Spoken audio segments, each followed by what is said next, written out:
केले जातात। खरं म्हणजे एक अभियान सुरू केलंय महापालिका, रोटरी क्लब आणि आदित्य बिर्ला फाउंडेशन यांच्या संयुक्त विद्यमाने निरोगी महिला अभियान। लाडक्या बहिणी आपल्या आहेत आणि त्यांच्यासाठी cervical cancer, breast cancer, diabetes, त्याचबरोबर हिमोग्लोबिन तपासणी, या सगळ्या तपासण्या ज्या आहेत या तपासण्या ऍडव्हान्स सोनोग्राफी असेल, ऍडव्हान्स जी काही इक्विपमेंट आहे याच्या माध्यमातून त्याच्या तपासण्या होतील आणि तपासण्या झाल्यामुळे अर्ली डिटेक्शन होईल, अर्ली डायग्नोसिस, लवकर डायग्नोसिस होईल। म्हणजे नुसतं आपण तपासण्या करणं, प्रिव्हेंटिव्ह ह्याच्यावर जे मेजर आहे ते देखील आपण घेतोय।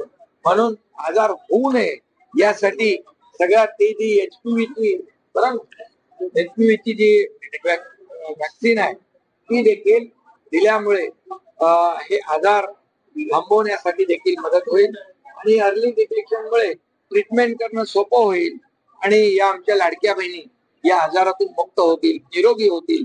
कारण शेवटी या सर्व लाडक्या बहिणी ज्या आहेत आपापल्या कुटुंबाच्या प्रमुख असतात आणि म्हणून आम्ही शासनाने माता सुरक्षित तर कुटुंब सुरक्षित अशी देखील आम्ही एक योजना केली होती आणि त्याच्यामध्ये जवळपास 3 कोटी महिलांनी फायदा घेतला होता। आता देखील या सगळ्या अभियानामध्ये 3 महिन्यामध्ये 5 लाख महिला ज्या आहेत या याचा लाभ घेतील आणि त्यांना जे काही होणारे दुर्धर आजार आहे त्यापासून त्यांचा बचाव होईल आणि म्हणून मी त्यांना आजच्या या अभियानाला मनापासून शुभेच्छा देतो। सर, असे किती केंद्र या महाराष्ट्रात असेल, ठाण्यात असेल आणि महागडा आजार आहे त्यामुळे डॉक्टर देखील अनेक ठिकाणी पैसे आता इथे ठाण्यामध्ये 3 मशीन घेतल्या सोनोग्राफीच्या।